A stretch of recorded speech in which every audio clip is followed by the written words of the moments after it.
अगर आपकी कुंडली में आपका पंचम भाव का स्वामी यानी फिफ्थ हाउस का स्वामी अगर फिफ्थ हाउस में ही हो, पंचम भाव में ही हो, सक्रिय होकर स्थित हो, तो ये समझिए कि आपके मनन की कैपेसिटी को बहुत बढ़ाएगा।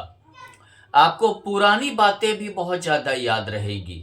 आप समाज के लिए एक प्रेरणा के स्रोत रहेंगे, यानी कि आपकी प्रेरणा से व्यक्ति बहुत ज्यादा आगे बढ़ेगा।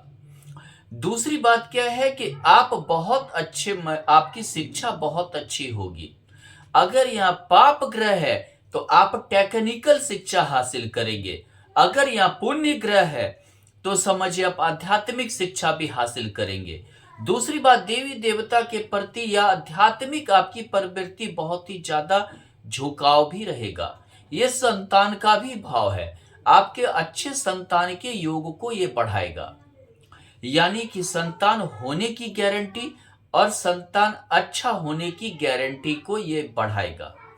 दूसरी बात है पंचम भाव, जिसे हम आप सोच सकते हैं मनोरंजन का भाव कहते हैं, यानी कि आपके जीवन में मनोरंजन या समझिए कि जिसको बोल सकते हैं आप फिल्म या देखने की प्रवृत्ति, या समझ जाइए कि जिसको बोलते हैं कि भोग, यानी कि भौतिक सांसारिक सुख इत्यादि को भी आपके जीवन में बढ़ाएगा।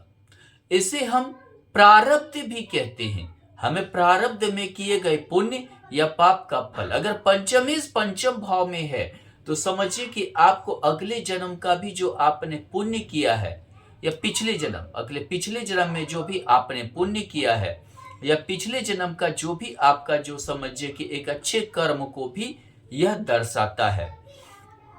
आपको अपनी संपत्ति, अपने कमाए हुए संपत्ति, अपने निजी संपत्ति, निजी सुख के भोग को यह भाव आपका बढ़ाएगा, जिसकी वजह से जो है आप काफी अच्छा अपनी जिंदगी को जी सकेंगे। यहाँ लाभेश पर पंचमेश का दृष्टि, यानी आपके जीवन की जो भी महत्वाकांक्षा इच्छा होगी वो आपका जरूर पूर्ति होगा। चाहे लेट से हो, पाप ग्रह लेट से देंगे या पुण्य ग्रह पहले देंगे, जो भी आपकी महत्वाकांक्षा इच्छा हो जीवन में पूर्ति होगा।